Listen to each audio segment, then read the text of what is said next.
Okay, to make life a little less complex and simpler, I've put all the throttle deactivation or motor deactivation on the right slider switch.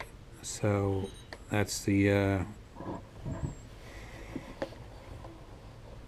this switch here on the back of the radio. It's very stiff ratcheting and buried. It doesn't stick out far, so I don't think it's going to get bumped easily. So I put all my planes on that. I just did a video on the deactivation of the throttle for gas or glow planes. So now this is what you do for motors. So if you switched it over to a motor, because it's an electric plane, this is my electric Spitfire, you go to the model page, second page, and you'll set up the motor. Okay.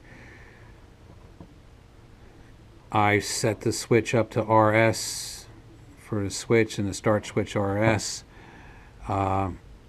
Second page we're not using, like I said before on the other videos, so it's other things for motor speeds. So basically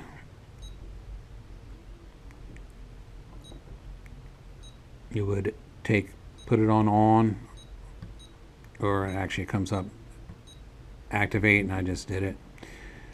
The switch, I'll go through the settings again.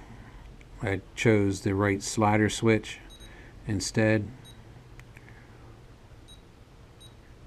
and what I had to do is, you'll see that middle section there, it says set, reverse, and then linear.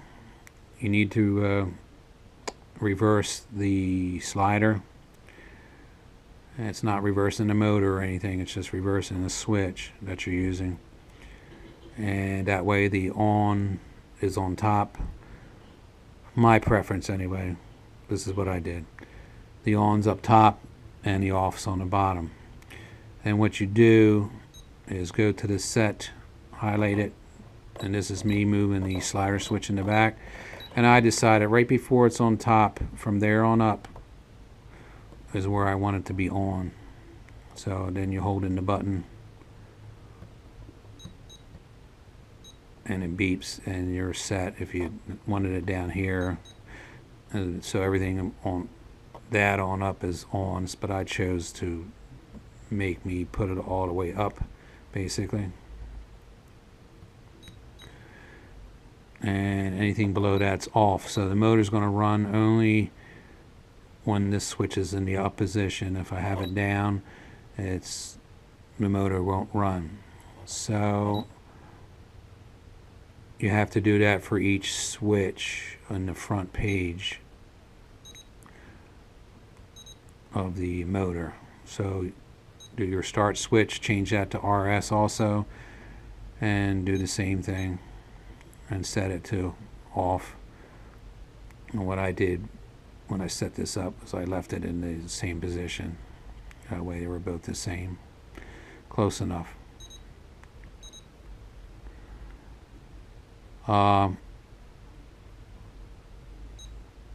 The other thing you have to do is your motor, if you haven't done it, you need to